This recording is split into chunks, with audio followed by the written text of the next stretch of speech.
ಈಗ ಕೆಲವೇ ಸಮಯದಲ್ಲಿ ಎಲ್ಲ ಮುಖ್ಯ ಅತಿಥಿಗಳು ವೇದಿಕೆಗೆ ಬರೋರಿದ್ದಾರೆ. ಕಲಾ ತಂಡದವರು ಎಲ್ಲ ತಯಾರಿರಬೇಕು. ಹಾಗೆ ಬ್ಲೋವರ್ಸ್ ಯಾರು ನೋಡ್ಕೊಳ್ತಾ ಇದ್ದೀರಿ ಅವರು ಬ್ಲೋವರ್ಸ್ ತಯಾರಿರಬೇಕು. ಹಾಗೆ ಕೋಲ್ಡ್ ಫೈರ್ ಅವರು ಕೂಡ ತಯಾರಿರಬೇಕು. ಎಲ್ಲರೂ ಕೂಡ ಅಟ್ ಎ ಟೈಮ್ ನಾನು ಹೇಳಿದಾಗ ಆರಂಭ ಮಾಡಬೇಕು. ಅದರವರೆಗೆ ಸತೀಶಣ್ಣ ಜಾರಕಿಹೊಳಿಯವರು ಈ ಸಭೆ ಉದ್ದೇಶಿಸಿ ಮಾತನಾಡಬೇಕು ಅಂತ ಮನವಿ ಮಾಡ್ತೇನೆ. ಚಿತ್ರದುರ್ಗದಿಂದ ಬರುವ ಟನಲ್ ಹತ್ರ ಜಾಮ್ ಆಗಿದೆ. ಬಳ್ಳಾರಿ ಪೊಲೀಸ್ ವರಿಷ್ಠಾಧಿಕಾರಿಗಳು ಸ್ವಲ್ಪ ಅಲ್ಲಿ ಗಮನ ಹರಿಸಿ ಟನಲ್ದು ಸರಳೀಕರಣ ಮಾಡಬೇಕು, ಟ್ರಾಫಿಕ್ ಮೂವ್ಮೆಂಟ್ ಅಂತ ಮನವಿ ಮಾಡ್ತಾ ಇದ್ದೇನೆ.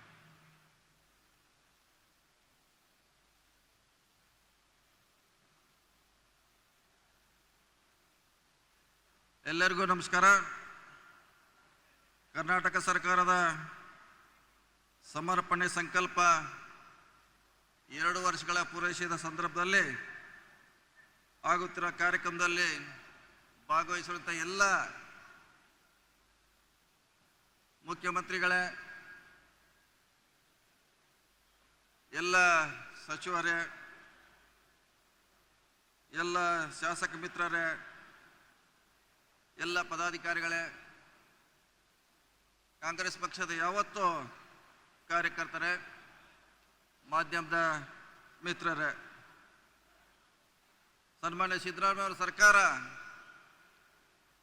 ಕಳೆದ 2 ವರ್ಷಗಳಲ್ಲಿ ಮಾಡುವಂಥ ಸಾಧನೆಗಳನ್ನು ಬೆಳಕು ಚೆಲ್ಲಲಿಕ್ಕೆ ಐತಿಹಾಸಿಕ ನಗರ ಹೊಸಪೇಟೆನಲ್ಲಿ ಈ ಕಾರ್ಯಕ್ರಮವನ್ನು ನಮ್ಮ ಸರ್ಕಾರ ವತಿಯಿಂದ ಹಮ್ಮಿಕೊಳ್ಳಲಾಗಿದೆ.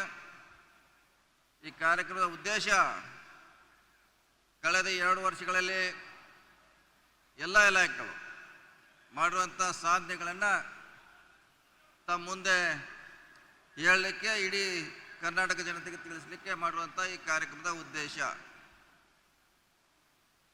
ಈ ಕಾರ್ಯಕ್ರಮದ ಮೂಲಕ ಎಲ್ಲ ಇಲಾಖೆಗಳು, ಅದು ನೀರಾವರಿ ಇರ್ಬೋದು, PWD ಇರ್ಬೋದು, ವಸತಿ ಇರ್ಬೋದು, ಸಣ್ಣ ನೀರಾವರಿ ಇರ್ಬೋದು, ಹಲವಾರು ಕಾರ್ಯಕ್ರಮವನ್ನು ಇವತ್ತು ಈ ಜನತೆಗೆ ಕೊಡುವಂಥ ಪ್ರಯತ್ನ ಮಾಡ್ತಾ ಇದ್ದೀವಿ. ಆದರೆ ವಿರೋಧ ಪಕ್ಷದಿಂದ, ವಿಶೇಷವಾಗಿ ಭಾರತೀಯ ಜನತಾ ಪಕ್ಷದ ಒಂದೇ ಪ್ರಶ್ನೆ, ಎಲ್ಲಿ ಹೋದ್ರು ಸರ್ಕಾರದಲ್ಲಿ ದುಡ್ಡಿಲ್ಲ, ಕೆಲಸ ಆಗ್ತದೆ ಅವ್ರು ಹೇಳುವಂಥ ಪ್ರಯತ್ನ ಒಂದೇ. ಆದರೆ ಎಲ್ಲ ಇಲಾಖೆಗಳು, ನಮ್ಮ ಇಲಾಖೆನ ಕಳೆದ ವರ್ಷ 10,000 ಕೋಟಿ ಕೆಲಸ ಮಾಡಿದ್ದೀವಿ, ಈ ವರ್ಷ 10,000 ಕೋಟಿ ಮಾಡಿದ್ದೀವಿ, ಮುಂದಿನ ವರ್ಷ ಕೂಡ 10,000 ಕೋಟಿ ಮಾಡ್ತೀವಿ. ಈ ರೀತಿ ಎಲ್ಲ ಇಲಾಖೆಗಳು ತನ್ನ ಅನುದಾನದಲ್ಲಿ ಕೆಲಸ ಮಾಡುವಂಥ ಪ್ರಾಮಾಣಿಕ ಪ್ರಯತ್ನ ಮಾಡ್ತಾ ಇದ್ದೀವಿ. ನಮ್ಮ ಮಾಧ್ಯಮದ ಮಿತ್ರರಿಗೆ BJP ಅವರು ತಾವು ಪ್ರಶ್ನೆ ಮಾಡಬೇಕು, ತಾವು ಸರ್ಕಾರದಿಂದ ಇಳಿಯುವ ಹೊತ್ತಿಗೆ ಎಷ್ಟು ಹೆಚ್ಚುವರಿ ಕಾಮಗಾರಿಗಳನ್ನು ಮಾಡಿದ್ರಿ ಅಂತ ಪ್ರಶ್ನೆ ಕೇಳಬೇಕು. ನನ್ನ ಇಲಾಖೆ ಒಂದೇ ಸುಮಾರು 12,000 ಕೋಟಿಯನ್ನು ಅಧಿಕವಾಗಿ ಕೆಲಸ ಮಾಡಿ ಇಟ್ಟೋಗಿದ್ದಾರೆ. ಅದಕ್ಕೆ ಯಾವುದೇ ರೀತಿಯಿಂದ ಬಜೆಟ್ ಸಪೋರ್ಟ್ ಇಲ್ಲ.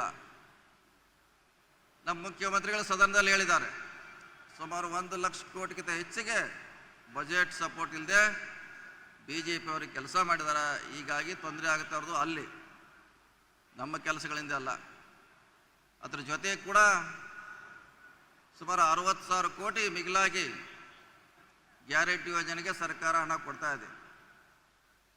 ಸೊ ಅದಕ್ಕಾಗಿ ಪದೇ ಪದೇ ಅವ್ರೇನು ಪ್ರಶ್ನೆ ಮಾಡ್ತಾರೆ, ನಮ್ಮ ಕಾರ್ಯಕರ್ತರು ಹೇಳುವಂಥ ಪ್ರಯತ್ನ ಮಾಡಬೇಕು. ಯಾವ್ಯಾವ ಇಲಾಖೆಯಲ್ಲಿ ಎಷ್ಟು ಸಾಲ ಮಾಡಿಟ್ಟಿದ್ರು ಎಕ್ಸ್ಟ್ರಾ ಹೆಚ್ಚುವರಿ, ಅದನ್ನು ಪ್ರಶ್ನೆ ಮಾಡಬೇಕು. ಅಂದಾಗ ಮಾತ್ರ ಸತ್ಯಾಂಶ ಹೊರಗೆ ಬರುತ್ತೆ ಅನ್ನೋ ಮಾತನ್ನು ಈ ಸಂದರ್ಭದಲ್ಲಿ ಹೇಳ್ತಾ, ಸಿದ್ದರಾಮಯ್ಯ ಸರ್ಕಾರ ಅತ್ಯಂತ ಪ್ರಾಮಾಣಿಕವಾಗಿ ಕೆಲಸ ಮಾಡ್ತಾ ಇದೆ. ಹಲವಾರು ಯೋಜನೆಗಳನ್ನು ಪೂರ್ಣಗೊಳಿಸುವ ನಿಟ್ಟಿನಲ್ಲಿ ದಾಪುಗಾಲ ಹಾಕ್ತಾ ಇದೆ.